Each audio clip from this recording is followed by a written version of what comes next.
আমারও অনেকে দেশে কাফের বলে, আছে না নাই? আমি অবাক হয়ে যাই, এই কাফেরের কথা শুনতে এতগুলো আল্লাহর ওলি কি করে আসে? আর কে আমারে কাফের বললো, কে কি ফতোয়া দিল, আই ডোন্ট কেয়ার। এই তাফসির মাহফিলের মঞ্চগুলো পবিত্র মঞ্চ, খুবই পবিত্র, এগুলোকে যেন আমরা অপবিত্র করে না তুলি। কিন্তু দুঃখের সাথে লক্ষ্য করা যাচ্ছে এই মঞ্চগুলোকে আমরা হিংসা, বিদ্বেষ, বিষোদগার দিয়ে এটাকে নোংরা করে ফেলছি। এক আলেম আরেক আলেমের বিরুদ্ধে বলে স্টেজে বসে, আছে না নাই? একজন আরেকজনের কাফের ফতোয়া দেয়, আছে না নাই? আপনাদের গাজীপুরে আলহামদুলিল্লাহ এগুলো নাই। এটা একটা মহামারী এবং ভয়ঙ্কর অবস্থা। অন্যকে নিয়ে ব্যস্ত থাকা, অন্যকে সময় দেয়া, প্রিয় ভাইরা, স্রষ্টার দেয়া আমাদের জন্য সবচেয়ে দামি বিষয় হচ্ছে, আল্লাহর দেয়া সবচেয়ে দামি গিফট হচ্ছে আমাদের সময়। দামি গিফটের নাম কি? এই সময়টাই আমরা অন্যকে দিয়ে দিই। অন্যকে হিংসা করতে করতে এই দামি সময়গুলো নষ্ট করে ফেলে, এটা ঠিক না। আমারও অনেকে দেশে কাফের বলে, আছে না নাই?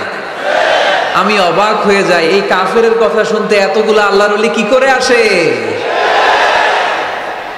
আমার বুঝে আসে না, এই কাফেরের কথা শোনার জন্য এরকম ধাক্কা ধাক্কি হয় কেন? আল্লাহ তুমি হেদায়েত দান করো। আমি শুধু আল্লাহর কাছে সাহায্য চাই আর আপনাদের দোয়া চাই। দোয়া করবেন, বদদোয়া দিবেন না তো আবার। আর কে আমারে কাফের বললো, কে কি ফতোয়া দিল, আই ডোন্ট কেয়ার, ওইদিকে আমি তাকাই না। এর কারণ পিছনের দিকে তাকানোর সময় আমার নাই। চিল্লা এখন ঠিক কিনা? সিংহ একটা সিংহ ঘন্টায় ছুটতে পারে 90 কিলোমিটার বেগে। কত কিলোমিটার? একটা হরিণ ঘন্টায় ছুটতে পারে 100 কিলোমিটার বেগে। তাহলে কে জোরে ছুটে? জোরে বলতে হবে। সিংহ কত কিলোমিটার? হরিণ।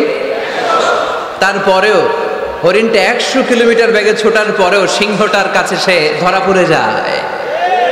এর কারণ সিংহ যখন ধরার জন্য ছোটে সে শুধু সামনে তাকায়, সে পিছনে তাকায় না। আর হরিণ 100 কিলোমিটার বেগে ছোটার পরেও সে ধরা খেয়ে যাবার ভয়ে বারবার পিছনে তাকায়। আর পিছনে তাকার কারণে ওর গতিটা স্লো হয়ে যায় আর সিংহের হাতে বধ হয়ে যায়। পিছনে তাকাবার সময় আমাদের নাই। চিল্লায় বলো ঠিক কিনা? আমরা অহংকার শিখি নাই, আমরা হিংসা শিখি নাই।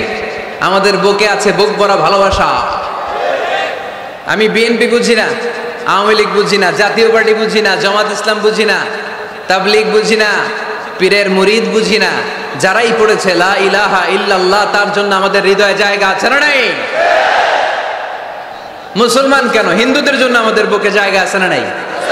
হিন্দু ভাই যদি বলে আমি পড়বো আশহাদু আল্লা ইলাহা ইল্লাল্লাহ ওয়া আশহাদু আন্না মুহাম্মাদ রাসূলুল্লাহ, তার জন্য আমাদের দরজা খোলা আছে না নাই? This is the beauty of Islam. এটা ইসলামের সৌন্দর্য, এটা অনেকে বুঝতে চায় না। আল্লাহ আমাদেরকে সহি সমঝ দান করুক, আমরা পড়ি আমিন। হিংসা, বিদ্বেষ, অন্যের পিছু লেগে থাকা, গীবত করা, অন্যকে গালিগালাজ করা, অন্যকে কাফের মুশরিক বলে ফতুয়া দিয়ে এই পবিত্র মঞ্চগুলোকে নষ্ট হওয়া থেকে যেন আমরা বিরত থাকতে পারি। আওয়াজ করে পড়তে হবে আমিন। মাল্টিফ্যাবস লিমিটেডের উদ্যোগে কাশিমপুর স্কুল মাঠ, কাশিমপুর তো একটা কারাগার আছে না? কোন দিকে? বায়ে। আচ্ছা আচ্ছা, আলহামদুলিল্লাহ। ওনারা শুনতে পাচ্ছে নাকি? আচ্ছা আলহামদুলিল্লাহ। মাইক দেয় নাই? 80টা মাইক দিছেন? 80টা? তো যারা অসুস্থ এরা ঘুমাবে কেমনে এখন? আমি প্রায় বলি যে এই তাফসির মাহফিলগুলোর ট্র্যাডিশন আমাদেরকে পরিবর্তন করে দিতে হবে। বাইরে খুব বেশি মাইকের দরকার নাই, আর দিলেও রাত 11টা 11:30টার পরে আর না, এবং 11:30টার মধ্যে পারলে মাহফিল ক্লোজ করে দেয়া, যাতে করে 12টার মধ্যে যে সবাই ঘুমিয়ে আবার ফজরের নামাজ জামাতে পড়ার দরকার আছে না নাই? জামাতে পড়ার দরকার আছে। এগুলো আমাদের খেয়াল রাখা দরকার। অন্যকে কষ্ট দিয়ে কিছু করা যাবে না। অনেকের পরীক্ষা, অনেক ছেলে মেয়েদের আমি জানি যে ডিসেম্বর জানুয়ারিতে কি থাকে? পরীক্ষা। অনেকে অসুস্থ থাকে। আবার অনেক হিন্দু ভাইরা আছে, তাদেরকে জোর করে আমাদের তাফসির শোনানোর কোনো দরকার নাই। লা ইকরাহা ফিদ্দিন, দিনে জবরদস্তি নাই, বাড়াবাড়ি নাই। This is the beauty of Islam. এটাই ইসলামের সৌন্দর্য। আমরা ইসলামের সৌন্দর্যকে প্রকাশ করব। আমরা ন্যারো মাইন্ডেড হব না। আমাদের নবী কি ন্যারো মাইন্ডেড ছিলেন না ব্রড মাইন্ডেড ছিলেন? আমরাও ব্রড মাইন্ডেড হব। রাজি আছেন তো সবাই? আল্লাহ তুমি তৌফিক দাও। শুকরিয়া, আমাকে রেখেছেন প্রধান আলোচক। আমার আগে কথা বলেছে হাফেজ মাওলানা মুফতি সাইফুজ্জামান ভাই, কথা বলেছেন মাওলানা মুফতি মাসুম বিন সিরাজ ভাই, কথা বলেছেন মাওলানা কারি আব্দুল হাই মোহাম্মদ সাইফুল্লাহ আল হুসাইনি। আমার আগেই যিনি কথা বলেছেন চমৎকার আলোচনা করে, ঠিক কিনা? ডক্টর আব্দুল্লাহ জাহাঙ্গীর আলাইহি রাহমা, ওনার সুযোগ্য ছাত্র, যেমন শিক্ষক তেমন ছাত্র। বাপকা বেটা সিপাহী কা ঘোড়া কুছ না হতো থোড়া থোড়া। ডক্টর আব্দুল্লাহ জাহাঙ্গীরের থোড়া থোড়া পেলেই আমাদের সাইফুল্লাহ ভাইয়ের জীবনটাকে উজালা করে দিবে কে? অসাধারণ আলোচনা করে, জুমার মিম্বারে বসে বসে কন্টেম্পোরারি ইস্যু নিয়ে কথা বলে। This should be the upper most quality of a khatib. একজন খতিবের কোয়ালিটি তো এমন হবে, সমাজে কন্টেম্পোরারি এখন কি যাচ্ছে এগুলো নিয়ে কথা বলা। মুসলিম উম্মায় আমাদের কি ক্রাইসিস, আমাদের কি সংকট, এই সংকট থেকে উত্তরণের উপায় কি, এগুলো জুমার মিম্বার থেকে ঘোষণা আসার দরকার আছে না নেই? আমাদের আব্দুল হাই মোহাম্মদ সাইফুল্লাহ ভাই এই কন্টেম্পোরারি বিষয়গুলো নিয়ে কথা বলে। আমরা তার জন্য দোয়া করি, আমার ভাই যেন আরো চমৎকার কথা আমাদেরকে উপহার দিতে পারে। আল্লাহ তুমি তৌফিক দাও। প্রধান অতিথি আলহাজ মহিউদ্দিন ফারুকি, চেয়ারম্যান মাল্টিফ্যাবস লিমিটেড। ভাই আপনি, আপনার বাবা, উনি সিঙ্গাপুরে আছে না, অনেক অসুস্থ, ভাইজান দোয়া চেয়েছে, আমরা ওনার জন্য দোয়া করি আল্লাহ যেন ওনাকে তাড়াতাড়ি সুস্থ করে দেয়। আজকের প্রোগ্রামের সভাপতি হচ্ছে আলহাজ মীর আসাদুজ্জামান তুলা ভাই আসছে দেশের বাইরে, কাউন্সিলর 6 নং ওয়ার্ড গাজীপুর মহানগর গাজীপুর। তারপর ভাইয়ের নামটা ভুলে গেলাম, ডক্টর মেজবা ফারুকি, পরিচালক মাল্টিফ্যাবস লিমিটেড। আছেন হাফেজ মাওলানা মাসুম বিল্লাহ, আছেন জনাব আব্দুল কুদ্দুস। যারাই এই প্রোগ্রামের জন্য কষ্ট করেছেন তাদের সবাইকে আল্লাহ জাযা খায়ের দান করুক, আমরা সবাই পড়ি আমিন। গতকাল রাতে আপনাদের মাননীয় মন্ত্রী মহোদয়ের সাথে আমার ফোন আলাপ হয়েছে, খুব সম্ভবত মুক্তিযুদ্ধ বিষয়ক মন্ত্রী আ.খ.ম. মুজাম্মেল হক সাহেব, খুব ভালো মানুষ। আমি আবার এখন গ্রিন সিগন্যাল না পেলে কোথাও যাই না, মাইকের আওয়াজ যায় না। Okay, let me handle the issue. কিরে ভাই, তোমার নাম কি? ওইদিকে একটু ঠিক করো। ঠিক করতেছি, দাঁড়াও, একটু ঠিক করতেছি। তোমার টিম পাঠাও। ও তো যাইতে পারবে না, ওরে মাথার উপর দিয়ে উঠায় দিয়ে পাঠায় দাও, এই পাশ দিয়ে পাঠায় দাও। একটু ক্রস চেক করো, একটু ডাবল চেক করো মাইকগুলো ঠিক আছে কিনা। বারবার মাঝখানে ডিস্টার্ব হলে তো কথা বলা যাবে না, দেখতেছো? ওকে, 5 মিনিটের মধ্যে ঠিক হয়ে যাবে, আর কথা বলা যাবে না। সম্মানিত সুধী, আমি চাইব অল্প কয়েক মিনিট যতক্ষণ কথা বলি আপনাদের কান দুটো খরগোশের মতো খাড়া করে আমার দিকে রাখতে হবে। পারা যাবে? মাশাআল্লাহ। আমাকে আলোচনার সুন্দর একটা বিষয় দেয়া হয়েছে, সূরা জুমআ আয়াত 10। হয়েছে কি ইয়েস নাকি নো?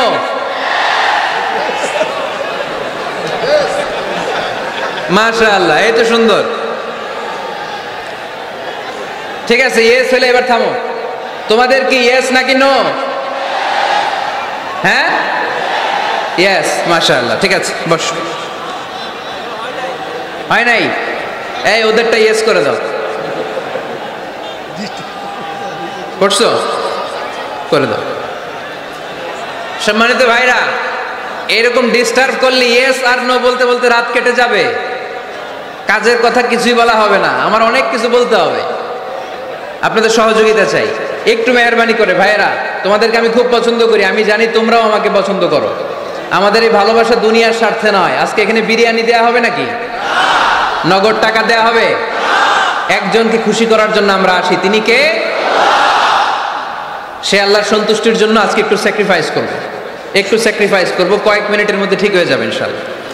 আমাকে আমাদের ডাক্তার মেজবা ফারুকি ভাই অনেকদিন আগ থেকে ফোন আলাপ হয়, কথা বলে, একটা বিষয় দিয়েছে উনি, সূরা জুমআ আয়াত 10, এবং এই টপিকটা নিয়ে আমি কথা বলতে চাই প্রতিটি জেলায় জেলায়। যেখানে আল্লাহ তাআলা আমাদেরকে কাজের প্রতি উৎসাহিত করেছে, খেটে খাওয়ার জন্য উৎসাহিত করেছে। আমরা বসে বসে খেতে চাই না। রাজি আছো? কার পায়ে দাঁড়াবা? তো এতদিন কার পায়ে দাঁড়াইছো? নিজের পায়ে দাঁড়ানো মানে স্বাবলম্বী হওয়া। কি হওয়া?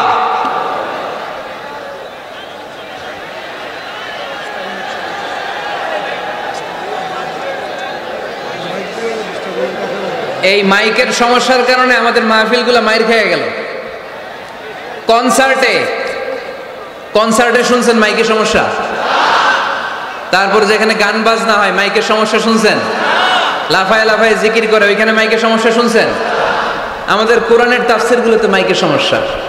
এগুলো করো না, আগে থেকে ঠিক রাখো। আর এখন তো মৌসুমের শুরু, তুমি 3-4 মাস সার্ভিস দেওয়ার পরে মার্চ এপ্রিলে এরকম হইলে হইতে পারে, ঠিক কিনা? বছরের শুরুতেই যদি এরকম হয় তাহলে তো সর্বনাশ। আর মাইকম্যান ঠিক করতেছে বারবার, আমার বা ওর দৃষ্টি আকর্ষণ করা যাবে না, একটু চুপ থাকতে হবে। তো আমরা নিজের পায়ে দাঁড়াতে চাই। কার পায়ে? আমরা স্বাবলম্বী হতে চাই। কি হতে চাই? কাজ করার অনেক সুযোগ আছে। Just you have to generate new ideas, priceless ideas, you have to generate this. আপনাকে নতুন নতুন আইডিয়া দিতে হবে। নতুন নতুন আইডিয়া দিলেই আপনি মার্কেটে হিট করে ফেলবেন। আজকে সব গোমর ফাঁস করে দিয়ে গেলাম। কোটিপতি আর মিলিয়নিয়ার, বিলিয়নিয়ার হালাল পন্থায় যারা হতে চাও, your job is just produce new idea. নতুন নতুন কি লাগবে? আইডিয়া লাগবে। আইডিয়ার অনেক দাম। এই যে কিছুদিন আগে উবার নামে একটা কোম্পানির নাম শুনেছো তোমরা? কি নাম? গাজীপুরে চলে, শুধু শহরে না, ঢাকায়। আমি ওদের ব্যাপারে একটা রিপোর্ট পড়ে অবাক হয়েছি। এই উবারের কোনো পুঁজিপাতি কিছু নাই, ওদের কিছু অফিস আর স্টাফ। মানুষের গাড়ি দিয়ে ওরা ব্যবসা করে। মানে কইয়ের তেল দিয়ে কি ভাজে? কই ভাজে। এটাও বুঝেন আপনারা? কইয়ের তেল দিয়ে কই ভাজা। ওরা just they launch a company and they set up some staff, company আছে, স্টাফ আছে, আর একটা মোবাইল অ্যাপস আছে। এই মোবাইল অ্যাপসের মধ্যে দিয়ে where you intend to go, কোথায় যেতে চান লিখবেন, কোন জায়গা থেকে যেতে চান লিখবেন, গাড়ি এসে হাজির। আপনি টাকা পে করে দিবেন, ওই টাকার একটা পার্সেন্টেজ ওই কোম্পানির মধ্যে চলে যাবে। What an idea! সারা বিশ্বে এখন শুরু হয়েছে। আমেরিকার সান ফ্রান্সিসকো একটা স্টেট আছে, সেখান থেকে তারা এই উবারের কার্যক্রম শুরু করেছে। 775টা শহরে উবারের এই অপারেশন কার্যক্রম চালু হয়েছে। 63টা দেশে ওদের সেন্টার আছে। আমাদের ঢাকাতেও আছে না নাই? আমি অবাক হলাম, 2018 সালে ওদের প্রফিট, ওদের রেভিনিউ হচ্ছে $11.27 billion $, $11.27 billion. Could you imagine that? আপনি কি কল্পনা করতে পারেন? বসে বসে অন্যের গাড়ি দিয়ে, অন্যের মাল সামান দিয়ে, অন্যকে খাটিয়ে কোটি কোটি টাকার ব্যবসা। তারপরে এই যে আমাদের প্রত্যেকের একটা অ্যাকাউন্ট আছে এক জায়গায়, কি নাম? কি বুক? কি বুক? সবাই জানেন? হুজুর আপনারও আছে? মাশাআল্লাহ। এই যে ফেসবুকের জন্য আমরা খেটে যাচ্ছি, দিন নাই রাত নাই, আমরা যে স্ক্রলিং করছি, লাইক দিচ্ছি, শেয়ার দিচ্ছি, we all are the staff of Facebook. আমরা সবাই ফেসবুকের এমপ্লয়ি, কাজ করে যাচ্ছি। Just idea. এই আইডিয়া দেওয়ার কারণে কোটি কোটি $বিলিয়ন ওর মালিক বানাই দিছে কে? এজন্য নতুন নতুন আইডিয়ার দরকার আছে না নাই? আমাদের বাংলাদেশের ছেলেদের ভালো আইডিয়া আছে, তার প্রমাণ ওরা বানাইছে উবার, আমরা বানাইছি পাঠাও। আমরা বানাইছি কি? পাঠাওয়ে চড়ছেন কারা কারা দেখি? ওরে Allah, all are the smart guys, মাশাআল্লাহ, হাত নামান। পাঠাও তো উবারের চেয়ে আরো দুর্দান্ত আইডিয়া। প্রাইভেট কার যেতে পারে না জ্যামের মাঝখানে, কিন্তু পাঠাও হচ্ছে মোটরসাইকেল রাইড, চিপা চাপা দিয়ে চলে যায়। আছে না নাই?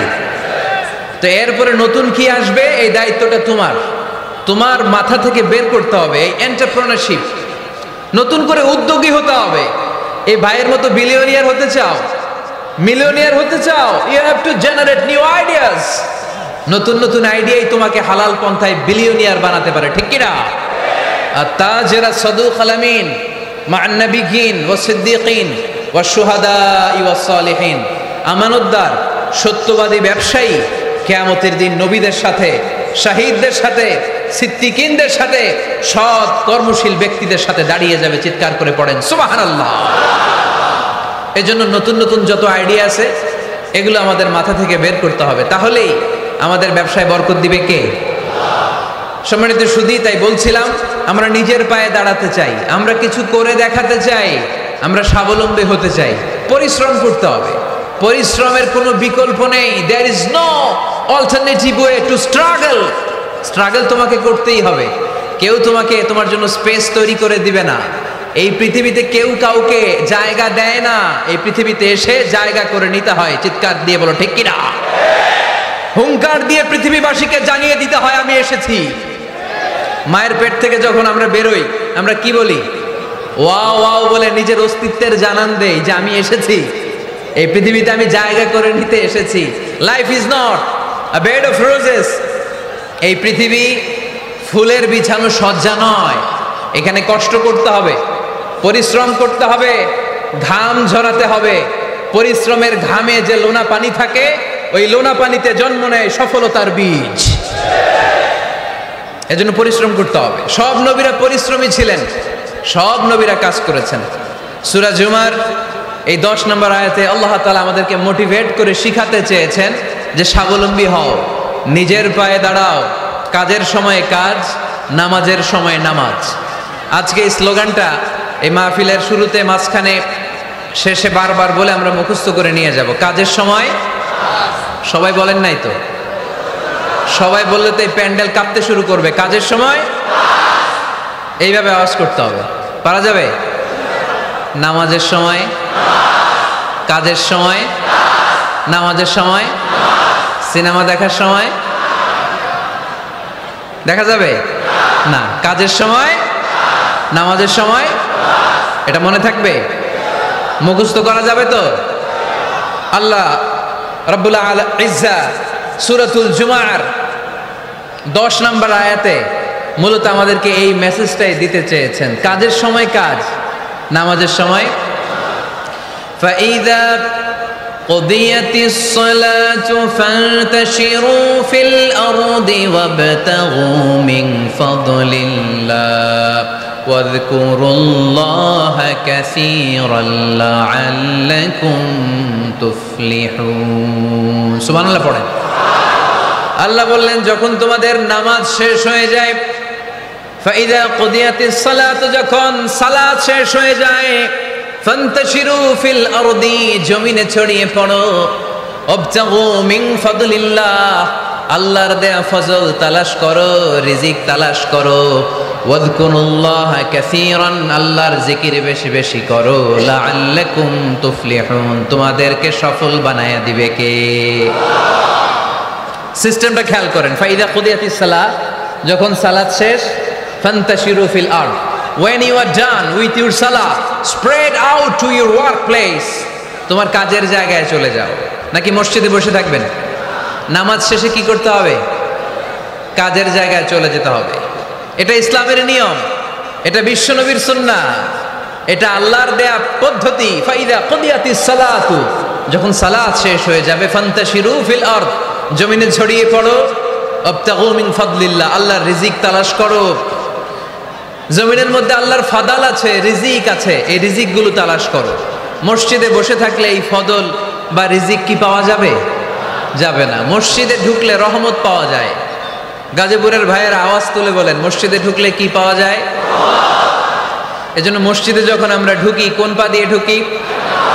ডান পা দিয়ে ঢুকেই আমরা বলি আল্লাহুম্মা ফতাহলি আবওয়াবা রাহমাতিক, O Allah open for us the door of your mercy, Allah আমাদের জন্য আপনার সব রহমতের দরজাগুলো খুলে দেন। কারণ মসজিদে ঢুকলেই রহমত দেয় কে? আর মসজিদ থেকে যখন বের হই তখন রহমত নয়, তখন পাওয়া যায় ফদল। যে ফদলের কথা আল্লাহ ইয়াতে বললেন, ওয়াবতাগু মিন ফাদলিল্লাহ, এই ফদল মানে হচ্ছে রিজিক। তাই মসজিদ থেকে যখন বেরোই কোন পা দিয়ে বেরোই? আর কি দোয়া পড়ি? আওয়াজ করে বলেন, আল্লাহুম্মা ইন্নী আসআলুকা মিন ফাদলিক, মানে হে আল্লাহ আমি আপনার কাছে আপনার ফদল চাই, রিজিক চাই। দুনিয়ার কেউ রিজিক দিতে পারে না, রিজিক দিতে পারে কে? এই রিজিক আমি আপনার কাছে চাই। আবার আল্লাহ বললেন হুয়াল্লাযী জাআলা লাকুমুল আরদা যালুলা ফামশু ফি মানাকিবিহা ওয়া কুলু মির রিজকি ওয়া ইলাইহিন নুশুর। তিনি তো এমন সত্য যিনি তোমাদের জন্য জমিনটারে বানিয়েছেন সাহালাতুল মাসালিক, সহজে হাঁটা যায়, চলা যায়, চারা বীজ রোপণ করা যায়, চাষাবাদ করা যায়। আল্লাহ বললেন জমিনের আনাচে কানাচে ঘুরে বেড়াও, জমিনের মধ্যে তোমাদের জন্য রিজিক রেখে দিয়েছে কে? এই জমিনের সব জায়গায় রিজিক আছে। আপনি জমিনের পাহাড়ে যাবেন, পাহাড়েও রিজিক আছে। জানেন পাহাড়ে কি চাষ হয়? হ্যাঁ, জুম চাষ হয়। বাংলাদেশের পাহাড়ে জুম চাষ হয়, আর মালয়েশিয়ার পাহাড়গুলোতে সব চাষ হয়। মালয়েশিয়া একটা জায়গা আছে ক্যামেরুন হাইল্যান্ড, ভাই গেছিলেন নাকি? ৬,০০০ ফিট উপরে, ঠান্ডা, প্রচন্ড ঠান্ডা। আমি প্রায় যাই, ওখানকার চা বাগানের স্নিগ্ধ হাওয়া আমাকে টানে খুব, বাতাসটা খুবই ক্লিন, ভাল লাগে। ওই ক্যামেরুন হাইল্যান্ডে ৬,০০০ ফিট উপরে ওরা করেছে ফুলের বাগান, ফলের বাগান, চায়ের বাগান, স্ট্রবেরির বাগান, মধুর চাষ করে।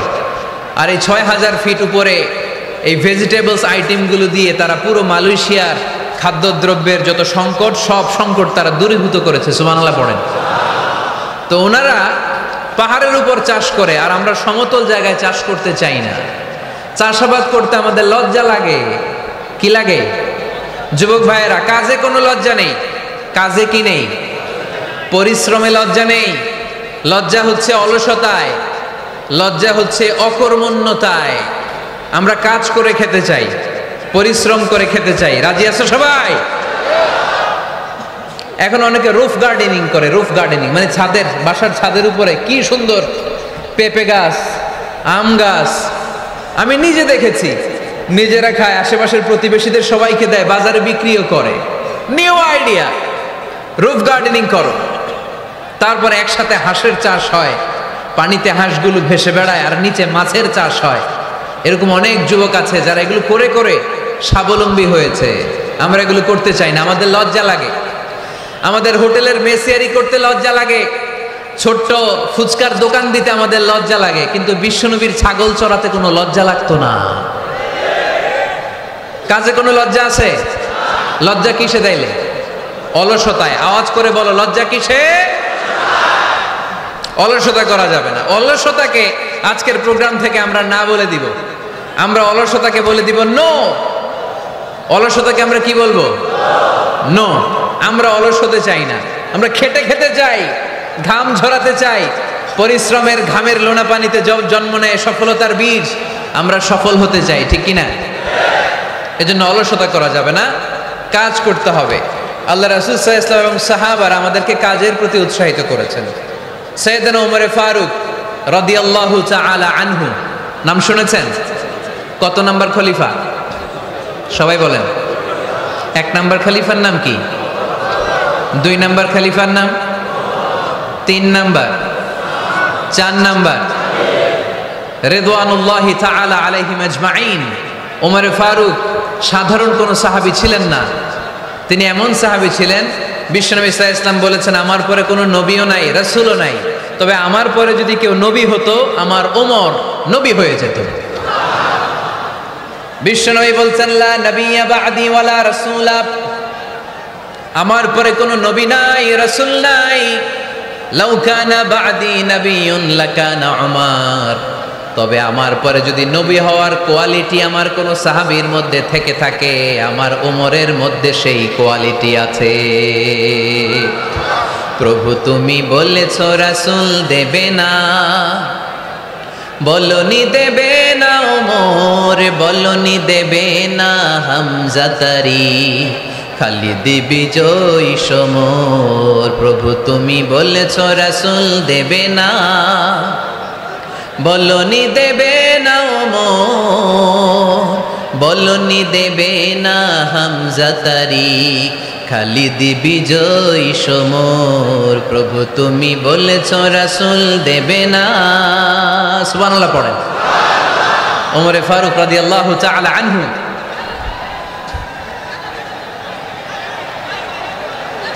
ভাইজান দোয়া করে দিই, কষ্ট হচ্ছে অনেক। শেষ করে দিব, আলোচনা শেষ করে দিব। আর কয়েক মিনিট শুনবেন শুনবেন শুনবেন তো বারবার এরকম আওয়াজ করলে কি শোনা যাবে? এই ছেলেরা, এই অডিও শোনো না তোমরা? অডিওতে চেহারা দেখা যায় নাকি? বসো, তোমরা অডিও শুনবে, এরা ভিডিও দেখবে। বসো, আওয়াজ নাই। আমি শুরুতেই বলেছি কানগুলো খরগোশের মতো খাড়া করে শোনো। অডিও রেকর্ডের মধ্যে কি চেহারা দেখা যায়? এখানে যারা দেখতে পান ওই দিকে তাকা, ওই যে ওখানে প্রজেক্টর আছে, আওয়াজ করা যাবে না। আলোচনার মাঝখানে বক্তাকে এত ডিস্টার্ব করলে বক্তা তার আলোচনার ফ্লো হারিয়ে ফেলে। সে কি বলছিল এটা সে ভুলে যায়। সে মাথার মধ্যে কি কি পয়েন্টস, কি কি মেসেজগুলো শেয়ার করার জন্য সে আগাচ্ছিল এটা সে ভুলে যায়। এজন্য আর কয়েক মিনিট কথা বলবো, আর কষ্ট দিব না আপনাদেরকে, একটু চুপ থাকবেন। দ্বিতীয় খলিফার নাম কি ছিল? সবাই বলেন কি নাম? সাইয়েদনা ওমর ফারুক রাদিয়াল্লাহু তাআলা আনহু। উনারে মুনাফিকরা খুব ভয় পেত। কারা? মুনাফিক চিনেন তো? ভিতরে এক বাইরে আরেক, তার নাম? সবাই বলেন ভিতরে এক বাইরে আরেক, তার নাম মুনাফিক। ইউযহিরু খিলাফা মা ইউবতিন, আরবিতে কি বলে? ইউযহিরু খিলাফা মা ইউবতিন, প্রকাশ করে একটা, ভিতরে আরেকটা। ভিতরে এক বাইরে আরেক, তার নাম? সবাই বলেন ভিতরে এক বাইরে আরেক, তার নাম? আমরা কি মুনাফিক হতে চাই? এরা যখন যে সুবিধাজনক অবস্থানে থাকে তখন তার সাথে থাকে। ডান দিকে যে বলে আপনি ভালো, আমি আপনার দলের লোক। বায়ে যে বলে আরে না এটা খারাপ, আপনি ভালো, আমি আপনার দলের লোক। এরকম আছে না নাই? যখন যে ক্ষমতায় তখন তারে তেল মারে। যেদিকে বৃষ্টি আর তুফান ওইদিকে ছাতা ধরে। আছে না নাই? বাংলাদেশে একটা গান চলছিল কিছুদিন, শুনতাম, মধু হই হই বিষ হাবাইলা। সূরাতুল মুনাফিকুনের তাফসীর বোঝানোর জন্য এটা আমার জন্য খুব সহজ ছিল। মধু হই হই বিষ হাবাইলা। বলে মধু, বলে কি? বাটির মধ্যে নিয়ে আসছে, বলে এটা মধু, বলে কি? আসলে এটা কি? জোরে বলেন। আমরা কি মুনাফিক হতে চাই? না। আমরা কি হতে চাই? মুনাফিকরা হচ্ছে এদিকেও যায় না আবার ওদিকেও যায় না, মুযাবযাবিন। They all the time long in dilemma. They don't know where to go. They don't know where to proceed. কোন দিকে যাবে জানে না, ডানেও না বায়েও না। নেহি এদার নেহি ওদার, দরমিয়ান মে সাদার বাদার। এরকম আছে না? উপর দিয়া ফিটফাট, ভিতর দিয়া সদরঘাট এখনো ফিটফাট হয় নাই। তো এই মুনাফিকের অবস্থা হচ্ছে উপরে ফিটফাট, ভিতরে সদরঘাট। আমরা কি মুনাফিক হতে চাই? কি হতে চাই? মুমিন হতে চাই। এই মুনাফিকের দলগুলো মদিনাতুল মুনাওয়ারাতে ওমরে ফারুককে খুব ভয় পেত। ওমরে ফারুককে দেখলে তারা থারথার করে কাঁপতো। শুধু মুনাফিকরাই নয়, খোদ ইবলিস শয়তানও সাইয়েদনা ওমরে ফারুককে দেখলে ভয় পেত। আমরা আমাদের ছেলে মেয়েদেরকে যদি খাবার না খায় আমরা কি বলি? আম্মু খাবার খাও। কি আসবে? ভূত আসবে, বিড়াল আসবে, বাঘ আসবে। এগুলো গাজীপুরে বলে না বোধহয়। আপনাদের ছোট্ট মেয়েটা যদি রাত্রে খেতে না চায় আপনারা লোকমা তুলে কি বলেন? এই তাড়াতাড়ি খাও, কি আসবে? ভূত আসবে। তো মদিনার সমাজে মদিনার ছোট্ট কচিকাচা সোনারমণিরাও রাতে খেতে চাইতো না। মদিনাতুল মুনাওয়ারার মায়েরা রাত্রিবেলা খাবার নিয়ে বাচ্চাদেরকে বলতো, মা তাড়াতাড়ি খাও, হা হুয়া ইয়াতি উমর, ওই যে উমর আসতেছে। উমর ইসলামের দ্বিতীয় খলিফা। আশাদ্দুহুম ফি আমরিল্লাহি উমর, আল্লাহর জমিনে আল্লাহর দ্বীন বাস্তবায়নের জন্য সবচেয়ে শক্তিশালী ছিল ওমর। চিল্লায় পড়েন সুবহানাল্লাহ। এই ওমরে ফারুক রাদিয়াল্লাহু তাআলা আনহু যে রাস্তা দিয়ে হাঁটতো, শয়তান ওই রাস্তা রেখে দিয়ে অন্য রাস্তা দিয়ে হাঁটতো। মা সালাকা শাইতানু ফাজ্জান সালিকান ইল্লা সালাকা ফাজ্জান গায়রা ফাজ্জিক। বিশ্বনবী বলছেন, ওমর, শয়তান তোমারে দেখে এত ভয় পায়, তুমি যে রাস্তা দিয়ে হাঁটো শয়তান তোমারে দেখলে ওই রাস্তা রেখে দিয়ে অন্য রাস্তা দিয়ে হাঁটে। চিল্লায় পড়েন সুবহানাল্লাহ। এদিকে কি হয়েছে? লোড বেশি হয়ে গেছে। এই এলাকায় কি এটাই সবচেয়ে বড় মাঠ? এর চেয়ে বড় মাঠ আর নাই। কি হয়েছে ওইখানে? কি হয়েছে? ধাক্কা আসছে, ধাক্কা। বসেন না, একটু বসেন না।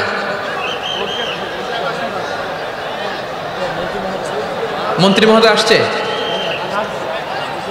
মন্ত্রী মহোদয় আসতেছে উনি, মাশাআল্লাহ। উনি তো কষ্ট হয়ে যাবে, তো আসবে কিভাবে এদিক দিয়ে?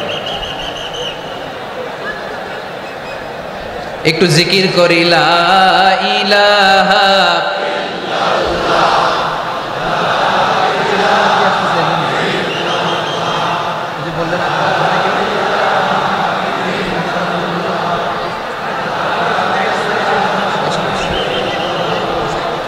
লা ইলাহা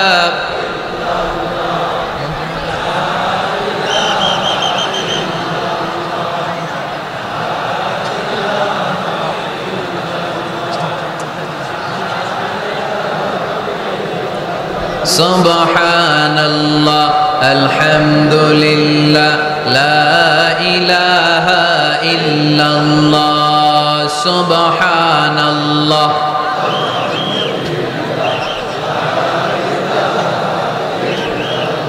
আল্লাহ নামের জিকির করবে যারা, আল্লাহর কাছে প্রিয় তারা। আল্লাহর কাছে প্রিয় যারা, জান্নাতে প্রবেশ করবে তারা। জোরে লা ইলাহা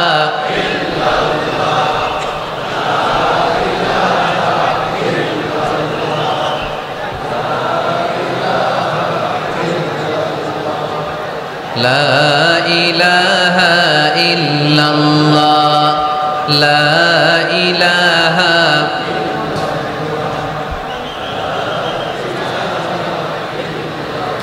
লা ইলাহা ইল্লাল্লাহ মুহাম্মাদুর রাসূলুল্লাহ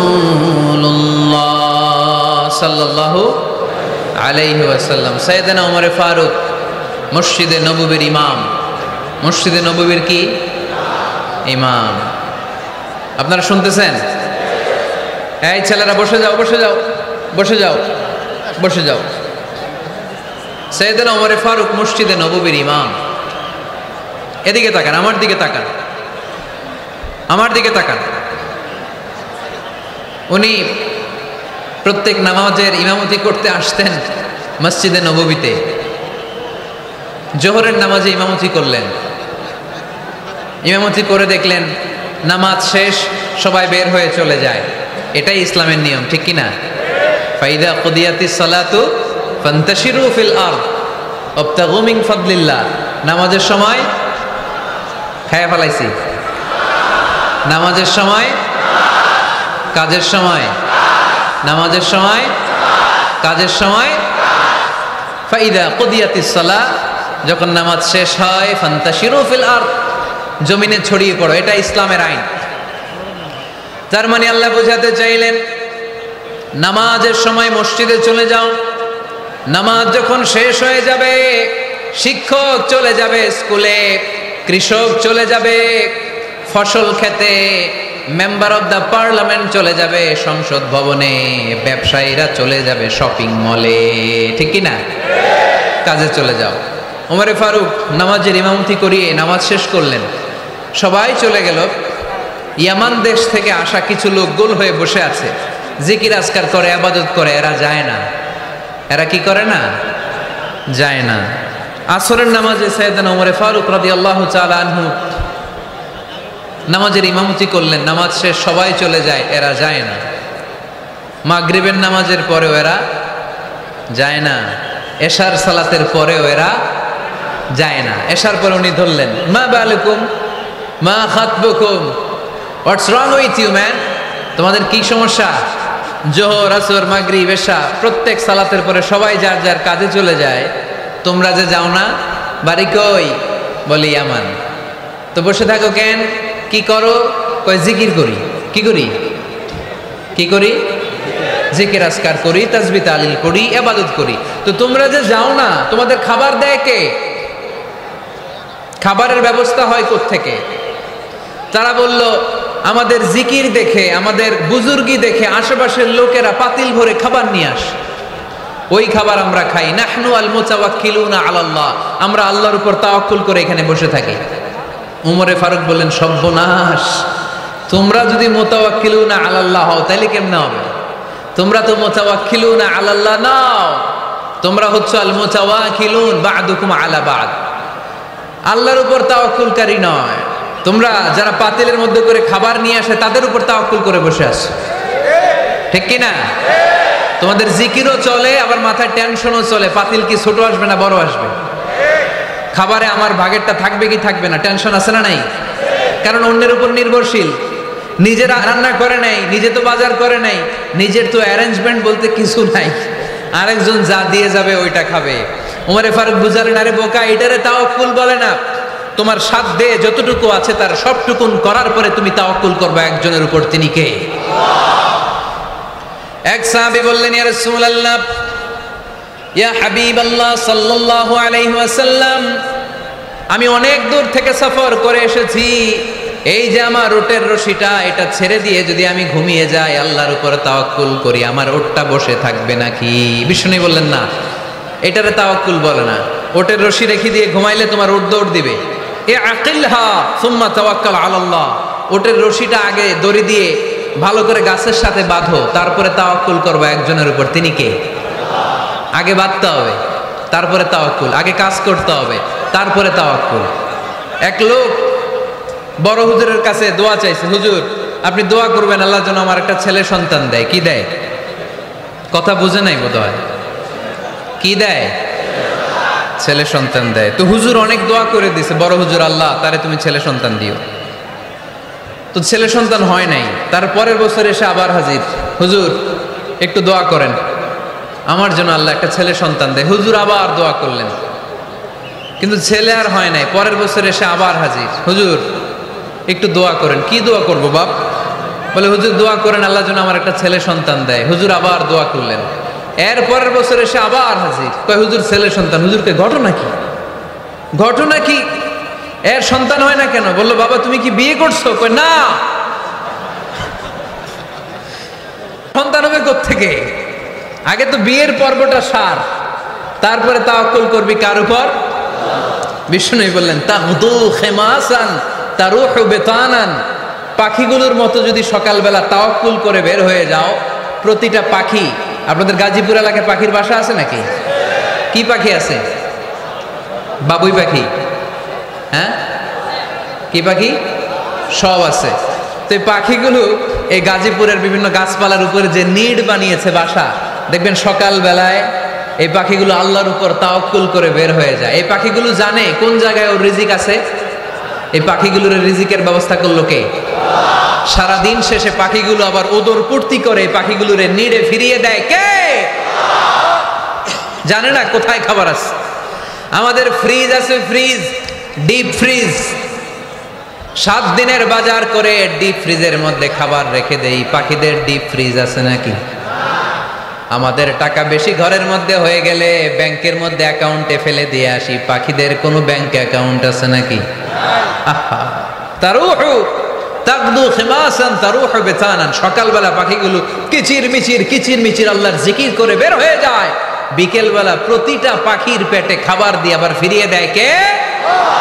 এটার নাম তাওয়াক্কুল। ওমরে ফারুক বললেন, তোমরা যা করছো এটা তাওয়াক্কুল নয়।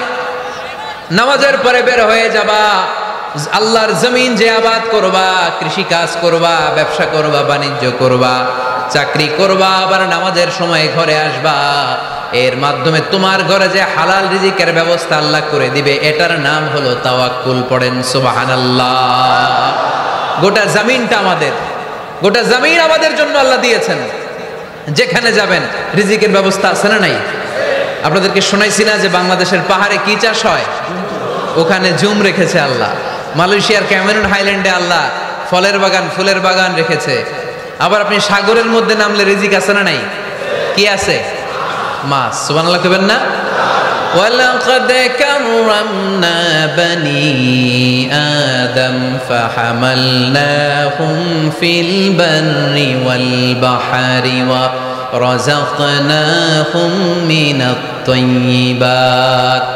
রব্বুল আলামিন বলেন, আমি পুরো বনি আদমকে সম্মানিত করেছি, জলে স্থলে সব জায়গায় মানব জাতিকে বিচরণের সুযোগ করে দিয়েছি, আর মানুষের জন্য আমি আল্লাহ হালাল রিজিকের ব্যবস্থা করেছি। সুবহানাল্লাহ পড়েন। হালাল রিজিকের ব্যবস্থা আল্লাহ করেছেন। এজন্য everyone should be energetic, everyone should be active.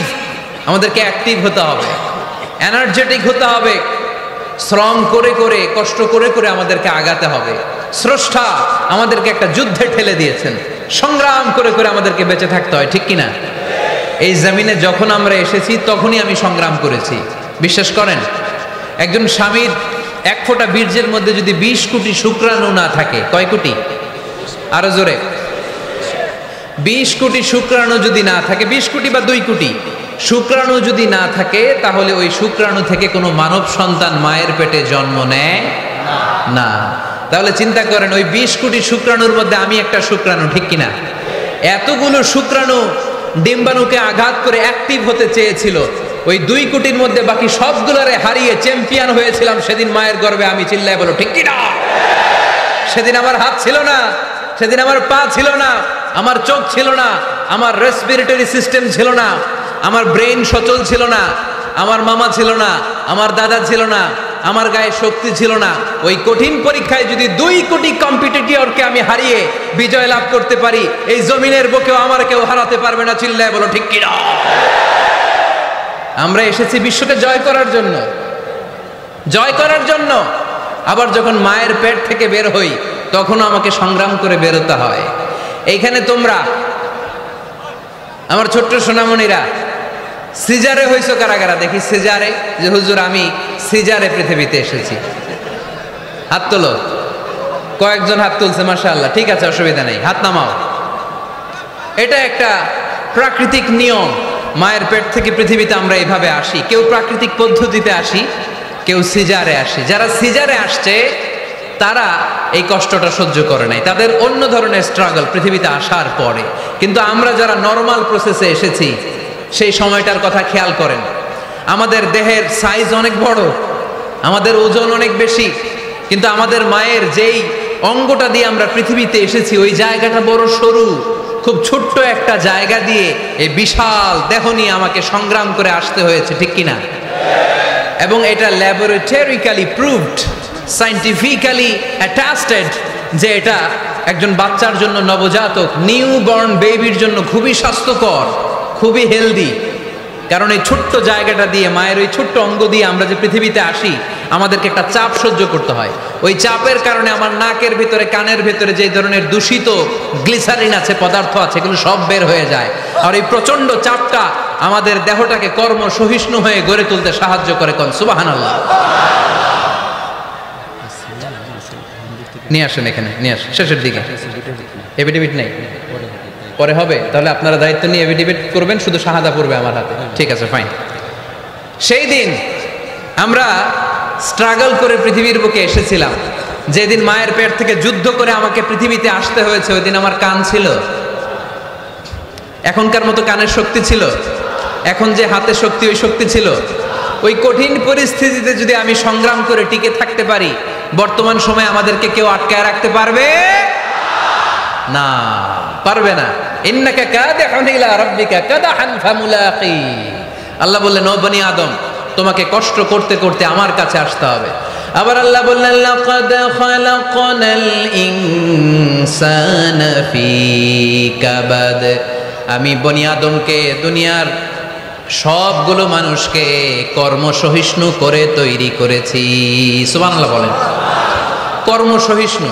আমাদের এক একজন মানুষ যে আমরা কতটা কষ্ট আর ধৈর্য সহ্য করতে পারি আপনি কল্পনাও করতে পারবেন না। নর্মাল প্রসেসে আমাদের মা যেদিন আমাদেরকে ডেলিভারি দিয়েছিলেন, তখন আমাদের মা 57 ইউনিট প্লাস। সুস্থ মানুষ ব্যথা সহ্য করতে পারে 45 ইউনিট। কত ইউনিট? কিন্তু আমাদের মা যেদিন আমাদেরকে দুনিয়ার বুকে এনেছিলেন, সেদিন আমার মা, আপনার মা ব্যথা সহ্য করেছিল 57 ইউনিট প্লাস, 57 ইউনিটেরও বেশি। এই ব্যথাটা সাধারণ কোনো ব্যথা নয়। একটা অ্যাক্সিডেন্টে আপনার দেহের 20টা হাড় বা হাড্ডি ভেঙে গেলে যত ব্যথা, তার চেয়েও বেশি ব্যথা আমার মা সহ্য করেছিলেন। আমার মাকে ওই দিন এই ব্যথাগুলো সহ্য করার তৌফিক দিয়েছিলেন কে? তাহলে কি পরিমাণে কষ্ট সহিষ্ণুতা আর কর্ম সহিষ্ণুতা নিয়ে যে আমরা জন্মাই আমাদের কোনো ধারণাই নাই। এজন্য আমি প্রায় বলি, ছেলে মেয়েদেরকে, সন্তানকে ননির পুতুল করে গড়ে তুলবেন না, ছেলে মেয়েদেরকে কষ্ট সহিষ্ণু করে গড়ে তোলেন। প্রতিকূল পরিবেশে কি করে নিজের অস্তিত্ব জানান দিতে হয় এমন করে আমরা আমাদের মুসলমান সন্তানদেরকে গড়ে তুলবো। চিল্লায় বলেন ঠিক কি না? লাকাদ খালাকনাল ইনসানা ফি কাবাদ। আমি মানুষকে দুঃখ কষ্টের মধ্যে তৈরি করেছি। আসসালামু আলাইকুম। আল্লাহ আছে, আপনার সাথে ফোনে কথা হয়েছিল? জি জি। মোহতারামকে একটা চেয়ার দেন। আছে? দেন দেন, ছোট্ট কি আছে? আলহামদুলিল্লাহ, আপনাদের এলাকার, আপনাদের মা ও মাটির সন্তান, গণমানুষের নেতা, মুক্তিযুদ্ধ বিষয়ক মন্ত্রণালয়ের মাননীয় মন্ত্রী মহোদয় আ.ক.ম মোজাম্মেল হক সাহেব ইতিমধ্যে আমাদের মাঝখানে এসে উপস্থিত হয়েছেন। আমরা সবাই পড়ি আলহামদুলিল্লাহ। গত রাতে ওনার সাথে ফোনে কথা হয়েছে, তো আমি ভাবিনি যে এত ব্যস্ততার মধ্য দিয়ে উনি চলে আসবেন। আপনাদের কাজেই ব্যস্ত থাকতে হয়। আমরা আসলে অনেকে জানি না যে এমপি মন্ত্রীরা কতটা ব্যস্ত থাকে। জনপ্রতিনিধিরা আপনাদের নানা কাজে নানা জায়গায় ব্যস্ত থাকতে হয়, বিভিন্ন মিটিং। ওই দিন আমি কুমিল্লা জেলার ডিসি সাহেবের সাথে একটা মিটিং ছিল, দেখলাম যে অনেক লোক ওখানে ভিড় করে আছে। আমি যে ছোট্ট একটা সালাম বিনিময় করব, মিটিংটা সার্ব সুযোগই হচ্ছিল না, অনেক ব্যস্ত থাকে ওনারা। তারপরেও ওনাদের ব্যস্তমুখর মূল্যবান সময়গুলো থেকে কিছু সময় আমাদের জন্য দিয়ে আজকের প্রোগ্রামে হাজির হয়েছে। আমরা মোবারকবাদ জানাই। সম্মানিত সুধী, আমরা বলছিলাম কাজের সময়, আরো জোরে বলতে হবে, কাজের সময়, নামাজের সময়, আর ভরসা করতে হবে একজনের উপর, তিনি কে? কাজে কোনো লজ্জা আছে? লজ্জা কিসে? অলসতায়। আমরা অলস হতে চাই না। রসুল বাত্তালে দুক্কানু শয়তান, অলস মস্তিষ্ক শয়তানের আড্ডাখানা।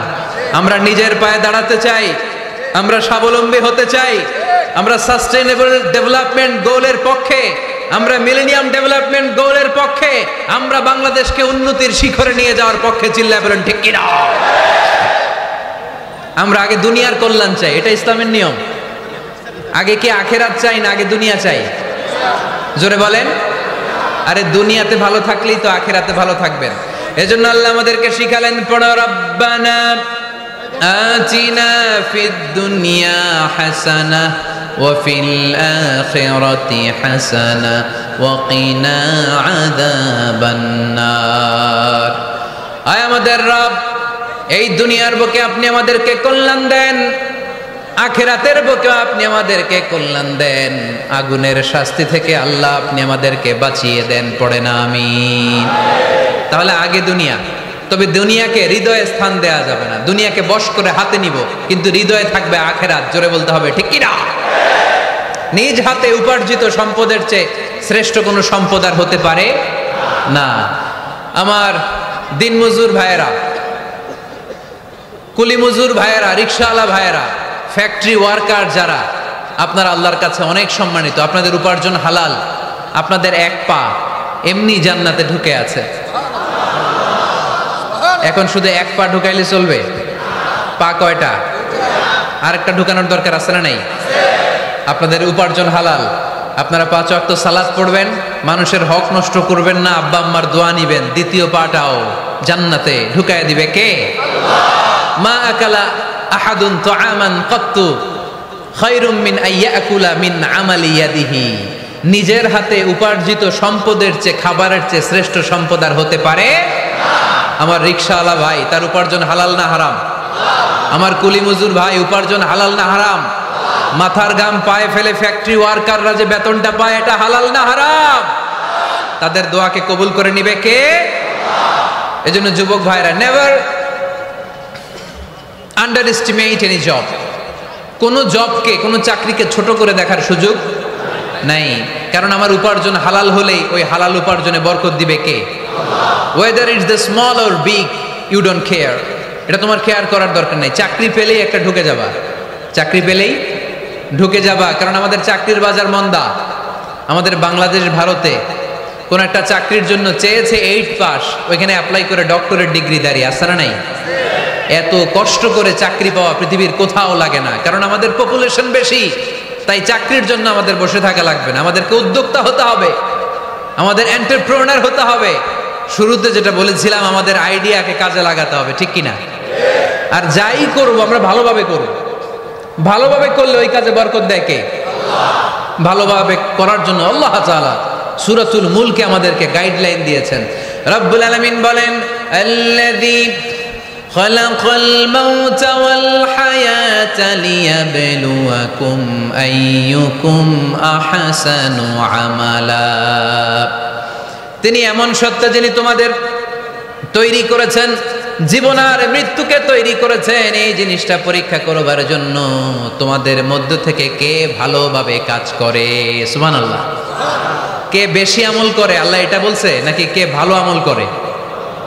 কথা কি বুঝতেছেন? যদি বেশি আমল করার কথা আল্লাহ বলতো তাহলে এই আয়াতটা হতো লিয়াবলুয়াকুম আইয়ুকুম আকসারু আমালা। কিন্তু আল্লাহ কি এই আয়াতে আকসারু আমালা বলেছে? আলেম যারা আছেন তারা আমার সাথে সাথে বলেন, আল্লাহ কি আকসারু আমালা বলেছে? আল্লাহ কি বলেছে? লিয়াবলুয়াকুম আইয়ুকুম আহসানু আমালা। কে ভালো করে কাজ করে উইথ প্রফেশনালিজম। আপনি যেটাই করেন না কেন আপনাকে প্রফেশনালিজমের সাথে করতে হবে, তাহলে ওই কাজে বরকত দিবে কে? ছোট হোক বড় হোক এটা কোনো সমস্যা? যাই করি না কেন কিভাবে করব? ভালোভাবে। আওয়াজ করে বলেন, কিভাবে করব? যে কোনো কাজ করো না ভাই, যে কোনো কাজ করো তা যেন হয় সবার চেয়ে সবচেয়ে সুন্দর।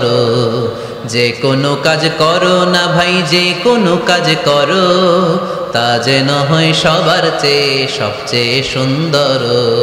হোক না সেটা পড়া লেখা, রঙের ভাষায় ছবি আঁকা।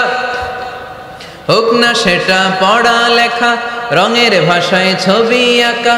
হোক না সেটা সামান্য কাজ কিংবা মহত্তর, তা যেন হয় সবার চেয়ে সবচেয়ে সুন্দর। যে কোনো কাজ করো না ভাই, যে কোনো কাজ করো তা যেন হয় সবার চেয়ে সবচেয়ে সুন্দর। চিৎকার করে বলতে হবে, ঠিক কিনা? যাই করি না কেন সেটা যেন সবচেয়ে সুন্দর হয়। You have to make the best out of you. You have to try you level best. তোমার সাধ্যের যতটুকু আছে তার সবটুকু করতে হবে। বাকি বরকত তার কল্যাণ আমাদেরকে দান করবে কে? বিষ্ণু ঈসা ইসলাম কখনো অলসতাকে উৎসাহিত করেন নাই, ভিক্ষাবৃত্তিকে উৎসাহিত করেন নাই। তিনি পরিশ্রমকে অ্যাপ্রিশিয়েট করেছেন। এক সাহাবী রাদিয়াল্লাহু তাআলা আনহু এসে বললেন, ইয়া রাসূলুল্লাহ আমাকে কিছু দান করেন, আ'তিনি শাইআন। বিষ্ণু বললেন, তুমি ভিক্ষা করো, তোমার ঘরে কিছু নাই? সাহাবী বললেন, লা ইয়া রাসূলুল্লাহ কিছু নাই। বিষ্ণু ঈসা ইসলাম আবার প্রশ্ন করলেন, কিছুই নাই? সে বলল, হ্যাঁ আছে। কি আছে? একটা জামা আছে, জামা, আর আছে একটা পানি খাওয়ার জগ। দুইটা জিনিস আছে, একটা কি আর একটা পানি খাওয়ার জগ। বিষ্ণু বললেন, দুইটা নিয়ে আস। সাহাবী রাদিয়াল্লাহু তাআলা আনহু জামার জগ নিয়ে এসে বিষ্ণু ঈসা ইসলামের হাতে দিলেন। বিষ্ণুনবী জামার জগটা ধরে বললেন, মাইয়াশতারি হাদাইন, কে আছো আমার সাহাবীদের মধ্যে এই দুইটা জিনিস কিনতে চাও? এক সাহাবী দাঁড়িয়ে বললেন, ইয়া রাসূলুল্লাহ ইয়া হাবিবাল্লাহ আনা আশতারিহিমা বিদিরহাম। এই দুইটা জিনিস, একটা জামা একটা পানি খাওয়ার জগ, আমি 1 দিরহাম দিয়ে কিনে নিতে চাই। পড়েন সুবহানাল্লাহ। বিশ্বনবী বললেন, 1 দিরহাম তো কম হয়ে যায়, 1 দিরহামের চেয়ে বেশি দিয়ে কেনার মতো যদি কেউ থাকে একটু হাত তোলো। মাইয়াজিদু আলা যালিক, এর চেয়ে বেশি দাম দিয়ে কেনার মতো কেউ আছো নাকি? আরেক সাহাবী হাত তুলে বললেন, ইয়া রাসূলুল্লাহ ইয়া হাবিবাল্লাহ আশতারিহিমা বিদিরহামাইন, আমি 1 দিরহাম নয় আপনার সম্মানে 2 দিরহাম দিয়ে জিনিসগুলো কিনে নিতে চাই। 2 দিরহাম। বিষ্ণু বললেন, ওকে ফাইন, ডান, 2 দিরহামে বিক্রি হয়ে যাবে। দিয়ে দেওয়া হলো। 2 দিরহাম নিয়ে বিষ্ণু ঈসা ইসলাম ওই আগন্তুক ভিক্ষুক সাহাবীর হাতে দিয়ে বললেন, যাও 1 দিরহাম দিয়ে তোমার পরিবার পরিজনদের জন্য খাবার কিনে নিয়ে যাও, আর 1 দিরহাম দিয়ে একটা কুঠার কিনে নিয়ে আসো। কি কিনে নিয়ে আসো? সবাই বলেন। কুঠার চিনেন আপনারা? কুঠার দিয়ে কি করে? গাছ কাটে। ওই সাহাবী আর 1 দিরহাম দিয়ে একটা কুঠার কিনে নিয়ে আসলেন। বিশ্বনবী সাল্লাল্লাহু আলাইহি ওয়াসাল্লাম নিজ হাতে ওই কুঠারের একটা হাতল লাগাই দিলেন। সুবহানাল্লাহ পড়তে পারলেন না মজা করে? হাতল ছাড়া কুঠার ধরা যায়? ধরা যায় না। বিশ্বনবী কাঠের একটা হাতল লাগাই দিলেন। এই হাতলটা দিয়ে বিশ্বনবী বললেন, try to imagine the attitude of the last messenger Muhammad সাল্লাল্লাহু, he changed the world for the better and made us better creature. তার নাম কি? কি নাম? He was Muhammad sallallahu alayhi wasallam. Muhammad, mercy upon mankind, teacher of all mankind, Abul Qasim, Ya Habibi, Ya Muhammad, Ya Shafi'i, Ya Muhammad, Khairu Khalqillahi Muhammad, Ya Mustafa, Ya Imam al-Mursalin, Ya Mustafa, Ya Shafi'al alamin. Padhan shobai. Ya Mustafa, Ya Imam al-Mursalin, Ya Mustafa, Ya Shafi'al alamin. He taught us to be just and kind, and to feed the poor and hungry, help the wafer and the orphan child, and to not be cruel and miserly. His speech was soft and gentle, like a mother stroking her child. His mercy and compassion were most radiant when his smile was Muhammad sallallahu alayhi wasallam. Muhammad, mercy upon mankind, teacher of all mankind, Abul Qasim, Ya Habibi, Ya Muhammad, Ya Shafi'i, Ya Muhammad, Khairu Khalqillahi Muhammad. Padhan shobai. Ya Mustafa, Ya Imam al-Mursalin, Ya Mustafa, Ya Shafi'al alamin, Ya Mustafa, Ya Imam al-Mursalin, Ya Mustafa, Ya Shafi'al alamin, Muhammad. Subhanallah padhen. He was Muhammad sallallahu alayhi wasallam. বিশ্বনবী নিজ হাতে ওই সাহাবীর কুঠারের ভেতরে একটা হাতল লাগাইয়া দিলেন। ঘটনা মনে আছে নাকি নাশিদ শুনে ভুলে গেছেন? ঘটনা মনে আছে সবার? তিনি হাতল লাগাই দিলেন আর বললেন, যাও, গায়ে শক্তি আছে, তাগড়া যুবক, এই কুঠার নিয়ে জঙ্গলে যাও, জঙ্গলে যে কাঠ কাটো, লাকড়ি বানাও, বাজারে যে বিক্রি করো। লা ইয়াহতাতিবা আহাদুকুম হাজমাতান ফি যাহরিহি খায়রুম মিন আই ইয়াসআলা আহাদান ফায়ু'তিয়াহু আও ইয়ামনাহু। যাদের গায়ে জোর আছে, শক্তি আছে, পরিশ্রম করে লাকড়ির বোঝা পিঠে নিয়ে বাজারে বিক্রি করা অনেক ভালো কারো কাছে হাত পাতার চেয়ে। কারণ তুমি হাত পাতলে লোকজন তোমারে দিতেও পারে, নাও দিতে পারে, কিন্তু পরিশ্রম কখনো বৃথা যায় না। What is the moral of the story? রাসূল সাল্লাল্লাহু আলাইহি ওয়াসাল্লামের এই প্রফেটিক স্টোরি থেকে আমাদের শিক্ষা কি? বিশ্বনবী বললেন, যাও, কাঠ কেটে নিয়ে আসো। লা উরিদু আন আরাকা 15 আইয়াম, সামনের 15 দিন আমি যেন আমার চোখ দিয়ে তোমার আমার আশেপাশে ঘুরঘুর করতে না দেখি। সাহাবী চলে গেলেন, কাঠ কাটতে আরম্ভ করলেন, বাজারে বিক্রি করতে আরম্ভ করলেন। 15 দিনের ব্যবধানে 10 দিরহাম নিয়ে বিশ্বনবীর দরবারে ওই সাহাবী হাজির হয়ে গেলেন। 10 দিরহাম নিয়ে হাজির হয়ে গেলেন। এসে বললেন, ইয়া রাসূলুল্লাহ, ইয়া হাবিবাল্লাহ, আমি আর দরিদ্র নাই, আমি আর ভিক্ষা করি না, আমি নিজের পায়ে দাঁড়িয়েছি, আমি স্বাবলম্বী হয়েছি, আমি অন্যান্য খেটে খাওয়া মানুষের মতো এখন উপার্জন করে আমার ফ্যামিলির চাহিদা মিটাই। পড়েন সুবহানাল্লাহ। What is the moral of the story?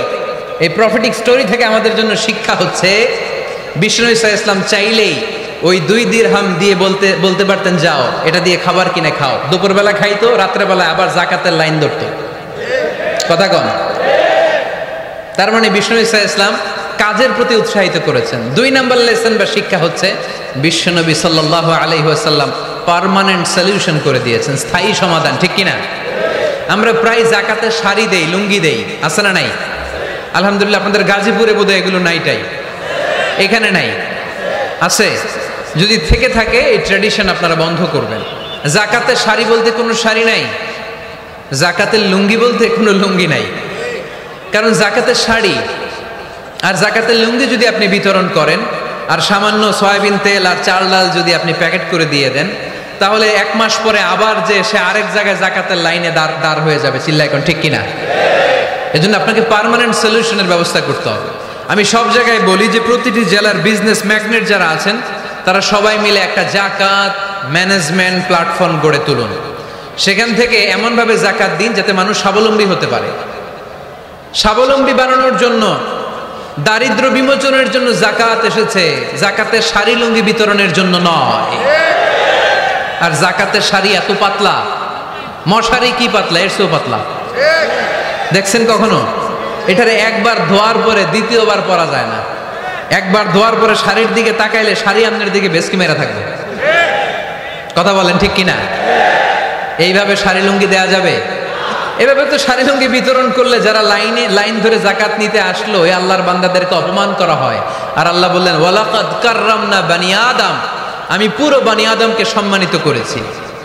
ফেরেশতার সম্মান বেশি না মানুষের? বুঝা শুনে বললেন কার?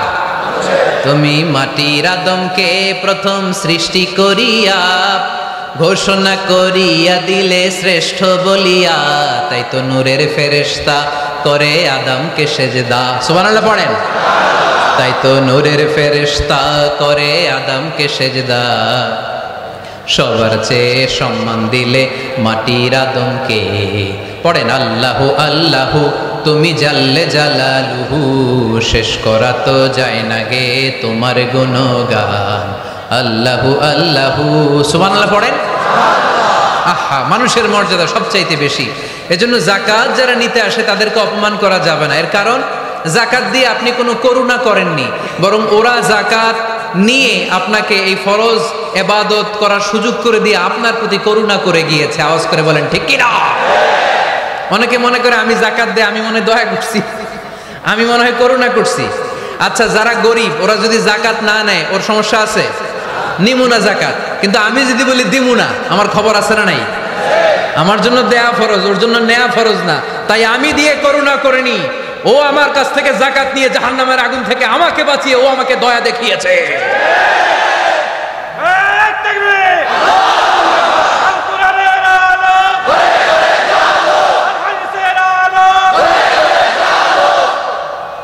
এজন্য জাকাত দারিদ্র বিমোচনের জন্য। কিভাবে জাকাত দিবেন?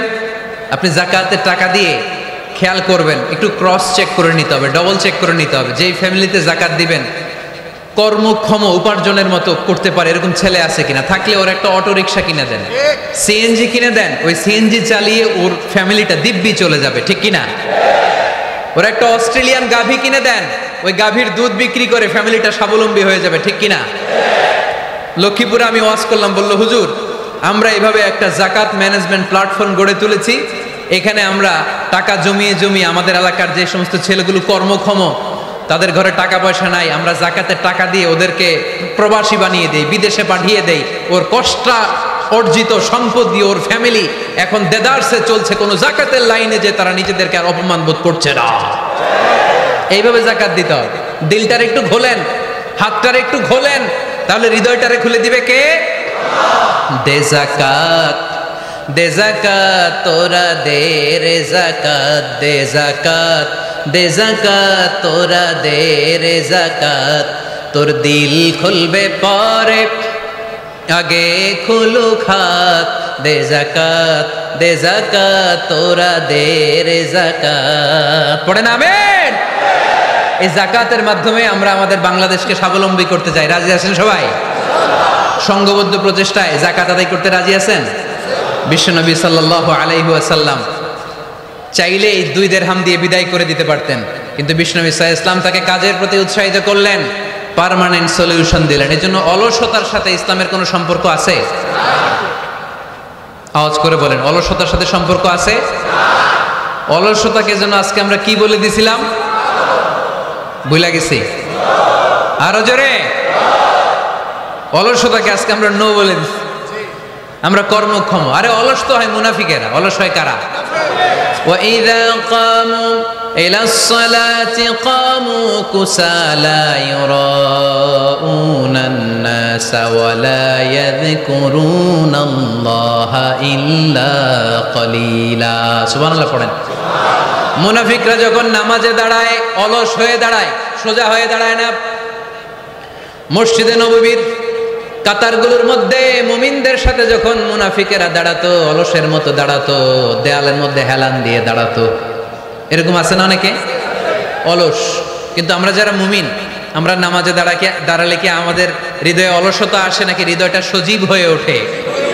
আমাদের হৃদয়কে নামাজে দাঁড়ালে সজীব করে দেয় কে? কিদু শাইতানু আলা কাফিয়াতি রাসি আহাদিকুম ইযা হুয়া নাম। আমরা যখন রাতে ঘুমোতে যাই, শয়তান আমাদের মাথার পিছনে অলসতার 3টা গিট মারে। কি মারে? এই যে রশি দিয়ে এরকম বাঁধে, যে এটার গাজীপুরে আপনারা কি বলেন? গিট্টু। হ্যাঁ, গিট্টু। আচ্ছা, তো শয়তান আমরা যখন ঘুমোতে যাই আমাদের মাথার পেছনে অলসতার 3টা গিট্টু মারে। আমরা যখন ঘুম থেকে উঠে ঘুম থেকে ওঠার দোয়া পড়ে আলহামদুলিল্লাহিল্লাযী আহইয়ানা বা'দা মা আমাতানা ওয়া ইলাইহিন নুশুর, আমরা ঘুমালে 3টা গিট্টু মেরে শয়তান একটা মন্ত্র পড়ে দেয়, আলাইসা লাইলুন তাওয়িলুন ফারকুদ। আরে ঘুমা, অনেক লম্বা রাত। আরে ঘুমা, অনেক লম্বা রাত। আরে আরামসে ঘুম মার, অনেক লম্বা রাত। এই মন্ত্র পড়ে 3টা গিট মারে। আমরা যখন ঘুম থেকে উঠে ঘুমের দোয়া পড়ে ফেলি, একটা গিট্টু খুলে দেয় কে? আবার ঘুম থেকে উঠে দোয়া পড়ার পরে ফাইদা তাওয়াদ্দা ইনহাল্লাত উকদা, ওয়াশরুমে ঢুকে ইস্তেনজা করে যখন আমরা ওযু করে ফেলি, অলসতার 2য় গিট্টু খুলে দেয় কে? ফাইন সাল্লাত ইনহাল্লাত উকদা, ওযু করার পরে মুসাল্লা বিছিয়ে যখন নামাজের জন্য দাঁড়িয়ে যায়, অলসতার 3 নাম্বার গিট্টুটাও খুলে দেয় কে? ফাসবাহা নাশীতান তাইয়িবান নাফস, he became enthusiastic, he become very active, he become very energetic। Vishnu Isa Islam বললেন তখন সে এনার্জেটিক হয়ে ওঠে, অ্যাক্টিভ হয়ে ওঠে, সজীব হয়ে ওঠে। তাহলে সালাত আমাদেরকে অলস বানায় না, সালাতে আমরা সজীব হই। সালাতে অলস হয় যারা মুনাফিক, তারা চিল্লায় বলেন ঠিক কি না? এজন্য বিষ্ণু বললেন কাজে লজ্জা নাই, আমি কাজ করে খাই। মা বাসাল্লাহু নাবিয়ান ইল্লা রাআল গানাম।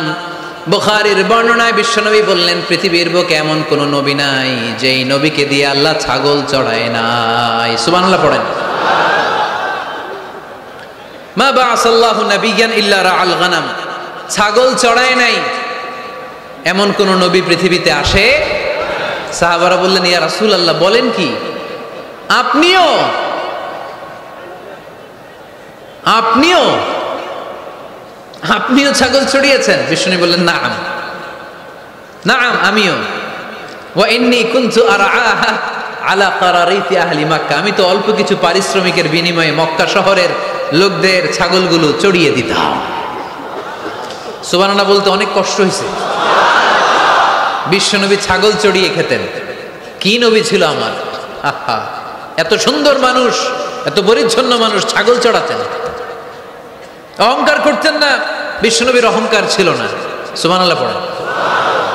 শুধু কি বিশ্বনবী, সব নবীকে দিয়ে আল্লাহ ছাগল চড়িয়েছেন। কারণ ছাগল হচ্ছে খুব টেরা একটা প্রাণী, তাই না? ছাগল এত টেরা, ছাগলের গলার রশি ধরে যদি আপনি ডানে টান দেন, এটা কোন দিকে যাবে? বায়ে টান দিলে, সামনে টানলে, পিছনে টানলে পারা যায় কিছু? ভাবলেন সারা সপ্তাহ ব্যস্ত থাকি, আজকে আমার ছুটি, আমিও গোসল করি, এটারও গোসল করাই। রশি ধরে আপনি পুকুরে নামাবেন, এটা ওর বাপের কিরা এমনি দাঁড়াবে, ঠিক কিনা? ওরে টেনে নামানো যায় না। এর কারণ ওর নাম কি? কথা কয় না। এজন্য আমরা বলি পাগলে কিনা কয়, ছাগলে কিনা খায়। ও বুঝে না তো, ওর ভালো চাইলেও বুঝতে চায় না। আল্লাহ বুঝাতে চাইলেন নবীরা ছাগল চড়াও, সবচেয়ে টেরা প্রাণী। ছাগল চড়ায় তোমাদেরকে ট্রেনিং পিরিয়ড শেষ করছি, কারণ এরপরেও ছাগলের চেয়ে আরেকটা টেরা প্রাণী আছে মানব জাতি, এদেরকে চড়াইতে হবে।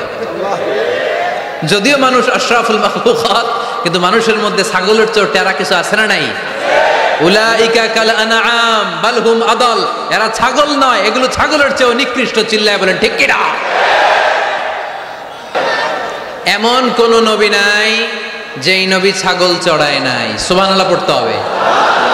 সব নবীরা কাজ করে খেয়েছেন। সাইয়েদনা আদম আলাইহিস সালাম, ইব্রাহিম আলাইহিস সালাম চাষাবাদও করেছেন। সাইয়েদনা মুসা আলাইহিস সালাম চাষ করেছেন। দাউদ আলাইহিস সালাম নিজ হাতে বর্ম বানিয়েছেন, ছুরি বানিয়েছেন। আওয়াজ করে পড়েন সুবহানাল্লাহ। তাহলে কাজে কোনো লজ্জা আছে? লজ্জা কিসে? আর আজকের মাহফিল থেকে অলসতাকে আমরা কি বলে দিয়েছি? কাজের সময়, নামাজের সময় কাজে কোনো লজ্জা নেই। বিশ্বনবী সাল্লাল্লাহু আলাইহি ওয়াসাল্লাম কাজ করে খেতে বলেছেন। প্রিয় ভাইয়েরা, বেশিরভাগই এখানে ফ্যাক্টরি ওয়ার্কার। আপনারা হাত তুলে আমাকে জানান দিয়েছেন শুরুতে। কর্মজীবী মানুষদেরকে বিশ্বনবী এত ভালোবাসতেন, মেহনতি মানুষদেরকে এত পছন্দ করতেন। বিদায় হজের ভাষণেও বাদ যায়নি মেহনতি মানুষদের কথা। তিনি বলেছেন, খবরদার খারাপ আচরণ করবে না। নিজেরা যা খাবে তাদেরও তা খাওয়াবে, নিজেরা যা পড়বে তাদেরকেও তা পড়াবে। আতুল আজিরা আজরাহু ক্বাবলা আইয়াজিফা আরাকু, সুনানি ইবনে মাজার হাদিস। শ্রমিকের ঘাম শুকিয়ে যাওয়ার আগে তার পারিশ্রমিক দিয়ে দাও। আবার বিশ্বনবী বললেন, খবরদার সালাসাতুন আনা খাসমুহুম, কিয়ামতের দিন 3 শ্রেণীর ব্যক্তির বিরুদ্ধে আমি আল্লাহ নিজে মামলা দায়ের করব। এক শ্রেণীর ব্যক্তি হচ্ছে রাজুলুন ইস্তাওফা আজিরান, ইস্তাআজারা আজিরান ফাস্তাওফা মিনহু ওয়া লাম ইউতি আজরা।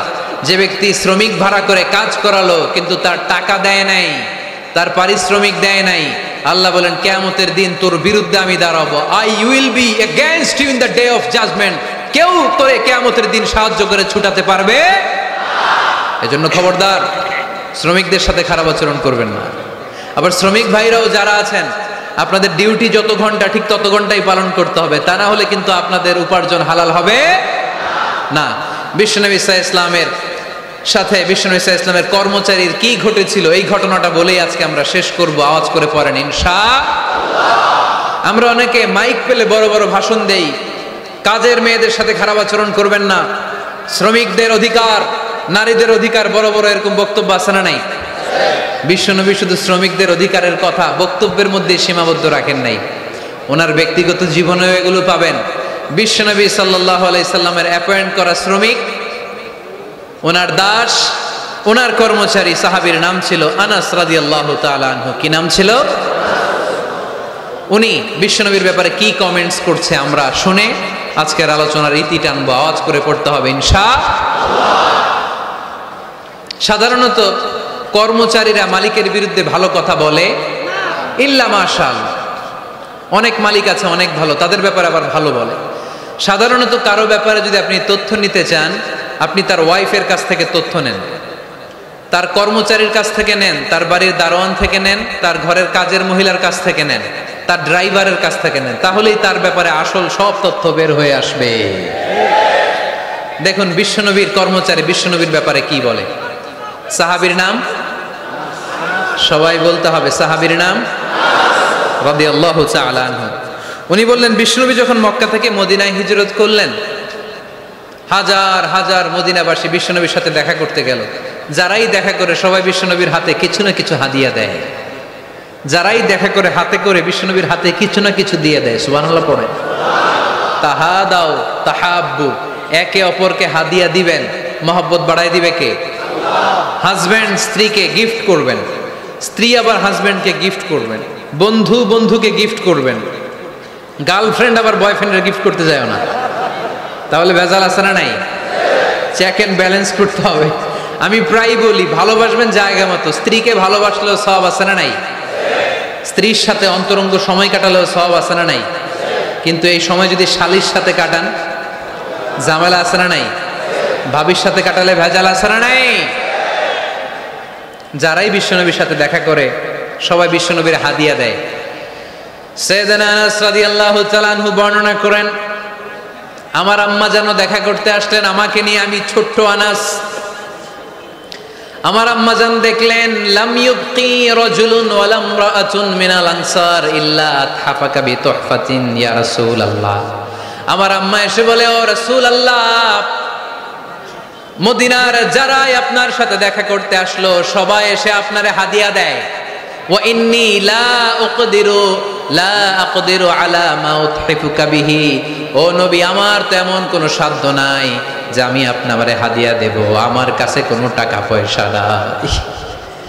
ছোট্ট ছেলে আনাস রে নিয়ে এসে বলল, ইয়া রাসূলুল্লাহ, মদিনার সব লোকের আপনার সাথে দেখা করে আর হাদিয়া দেয়, আমি গরিব মানুষ, আমি আপনারে কি হাদিয়া দেব গো নবী?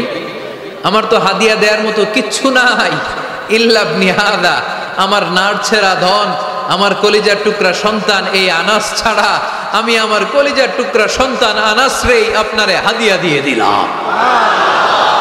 খুদ হাদা ইয়া রাসূলুল্লাহ, আমার সন্তান আনাসকে আপনি নেন, ইয়াখদুমুক মা বাদালাক, সে যদ্দুর পারে আপনারে খেদমত করবে। সাইয়েদনা আনাস বলেন, সেদিন থেকে আমি বিশ্বনবীর খাদেম, কি আর খেদমত করব, নবীর মেসওয়াক এনে দেই, জামা এনে দেই। 10 বছর খেদমত করার পরে বিশ্বনবীর খাদেমের মুখে শুনুন বিশ্বনবী কেমন আচরণ করতেন সাইয়েদনা আনাস রাদিয়াল্লাহু তাআলা আনহুর সাথে। সাইয়েদনা আনাস বলেন, খাদিমতু রাসূলুল্লাহি 10 সিনিন, 10টি বছর আমি আমার বিশ্বনবীর পেয়ারা নবীর খেদমত করলাম। ফামা দারাবানি, একদিনের জন্য বিশ্বনবী আমার গায়ে হাত তোলে নাই, পড়েন সুবহানাল্লাহ। ওমা সাব্বানি, একদিনের জন্য আমার গালি দেয় নাই, বকা দেয় নাই। ওমা আবাসা ফি ওয়াজহি, একদিনের জন্য বিশ্বনবী বিরক্তির চেহারা নিয়ে আমার দিকে তাকায় নাই, ভ্রু কুচকে এরকম আমার দিকে তাকায় নাই। আমরা রেগে গেলে, বিরক্ত হলে কি করি? আমাদের ভ্রুগুলো কুচকে যায়। আনাস রাদিয়াল্লাহু তাআলা আনহু বললেন, একদিনের জন্য আমারে পিট্টি দেয়া তো দূরের কথা, আমাকে পিটানি দেয়া তো দূরের কথা, আমাকে মারে নাই, আমাকে গালি দেয় নাই, কোনোদিন আমার দিকে বিরক্তির সাথে তাকায় নাই। ওয়ালা ক্বালা লি লিমা সানাআতা ওয়ালা লিমা লা সানাআতা, কোনোদিন এও বলে নাই আনাস এটা কেন করলা, ওইটা কেন করো নাই। চিৎকার করে পড়েন সুবহানাল্লাহ।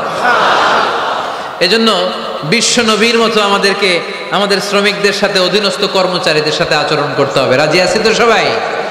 এন্তেকালের আগে বিশ্বনবী সাল্লাল্লাহু আলাইহি সাল্লাম 2টা কথা বললেন। কয়টা? 1 নম্বরে বিষ্ণু ঈসা ইসলাম বললেন আসসালাত, আসসালাত, নামাজ, নামাজ, উম্মতেরা নামাজ, নামাজ ছেড়ে দিও না। 2 নম্বরে বিশ্বনবী বললেন ওয়ামা মালাকাত আইমানুকুম, খবরদার অধীনস্থ কর্মচারীদের সাথে খারাপ আচরণ করো না। আমরা খুব দুঃখের সাথে লক্ষ্য করেছি, পত্রপত্রিকায় এসেছে, মানবাধিকার কর্মী, নারী আন্দোলনের কর্মী মাইক পেলে বড় বড় ভাষণ দেয়, আপনারা কর্মীদের সাথে ভালো আচরণ করবেন, কাজের মেয়েদের সাথে ভালো আচরণ করবেন, কিন্তু ওদের বাড়িতে এই কাজের মেয়েরা নির্যাতিত হয়, চিল্লায় বলেন ঠিক কিনা? আহা, পত্রিকার রিপোর্ট দেখে অবাক লাগে। খুন্তি দিয়ে চুলায় লোহা গরম করে পিঠে শেক মেরেছে, এরকম আছে না নাই? বিশ্বনবী সাল্লাল্লাহু আলাইহি সাল্লাম বলেছেন খবরদার, কিয়ামতের দিন তাদের বিরুদ্ধে আল্লাহ মামলা দায়ের করবে। আমরা যেন কখনো আমাদের অধীনস্থ কর্মচারীদের সাথে খারাপ আচরণ না করি। আল্লাহ তুমি তৌফিক দাও, আমরা পড়ি আমিন। এজন্য শ্রমিক মালিকের সম্পর্ক হচ্ছে চেক এন্ড ব্যালেন্সের সম্পর্ক। যারা শ্রমিক তাদের দায়িত্ব হচ্ছে মালিকের যে হক সেটা আদায় করা, যত ঘন্টা তার সাথে চুক্তি হয়েছে তার পুরোটা আদায় করা। আর মালিকের উচিত অধীনস্থ কর্মচারীদের সাথে ভালো আচরণ করা। আমরা যেন এই চেক এন্ড ব্যালেন্স করতে পারি, আল্লাহ তুমি তৌফিক দাও। যে আয়াত দিয়ে শুরু করেছি ওই আয়াত দিয়ে শেষ করব। আল্লাহ বলেছেন ফাইদা কুদিয়াতিস সালাতু ফান্তাশিরু ফিল আরদ, যখন নামাজ শেষ হয়ে যায় জমিনে ছড়িয়ে পড়ো, রিজিক তালাশ করো। আবার নামাজের সময় হলে মসজিদে চলে আসো। তার মানে কাজের সময়, আওয়াজটা ছোট হয়ে গেল, চিল্লায় বলতে হবে, কাজের সময়, নামাজের সময়। পরিশ্রমে কোনো লজ্জা নেই, লজ্জা হলো আর অলসতাকে আজকের মাহফিল থেকে আমরা সবাই কি বলে দিলাম, মনে থাকবে সবার। একজন ভাই আজকের এই কাশিমপুর হাই স্কুল মাঠকে সাক্ষী রেখে শাহাদা বাক্য পড়ে মুসলমান হতে চায়। আমরা খুশি না বেজার?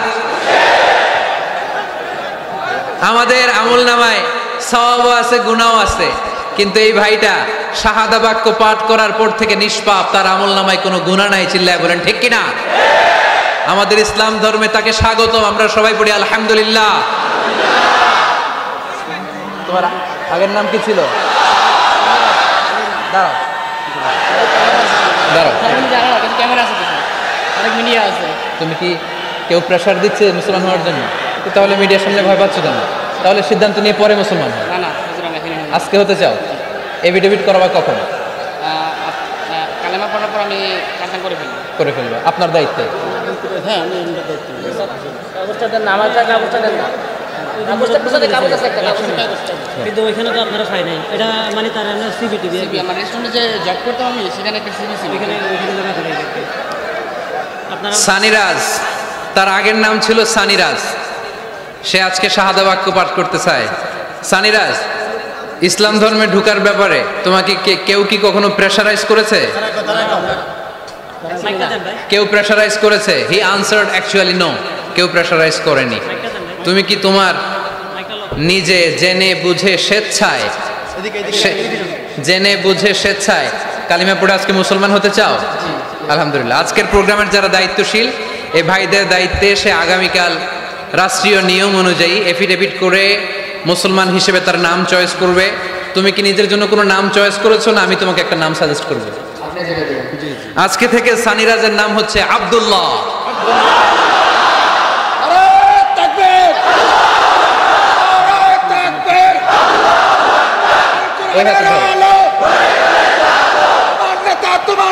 বিশ্বনবী মুস্তাফা, আমার নেতা তোমার নেতা। আলহামদুলিল্লাহ, সানিরাইজকে মুসলমান হওয়ার জন্য কেউ প্রেশারাইজ করেনি। এজন্য শাহাদা বাক্য পাঠ করানোর আগে এটা জিজ্ঞেস করে আমি জরুরি মনে করেছিলাম, লা ইকরাহা ফিদ্দিন, ইসলাম ধর্মে কোনো জবরদস্তি নাই। সে কনভিন্সড হয়ে ইসলামের সুমহান ছাতার নিচে, ছায়ার নিচে সে আসতে চায়। সে নাম পছন্দ করেছে আব্দুল্লাহ। আপনাদেরকে সাক্ষী রেখে সে আমার সাথে এখন শাহাদা পড়বে। তুমি পড়ো, আশহাদু আল্লাহ ইলাহা ইল্লাল্লাহ ওয়া আশহাদু আন্না মুহাম্মাদান আবদুহু ওয়া রাসূলুহু। আমি সাক্ষ্য দিচ্ছি যে আল্লাহ ছাড়া কোনো মাবুদ নাই, ইলাহ নাই, উপাস্য নাই। আমি আরো সাক্ষ্য দিচ্ছি নিশ্চয় মুহাম্মাদুর রাসূলুল্লাহ সাল্লাল্লাহু আলাইহি ওয়াসাল্লাম আল্লাহ তাআলা বান্দা এবং প্রেরিত রাসূল। আমরা আওয়াজ করে পড়ব আল্লাহু আকবার।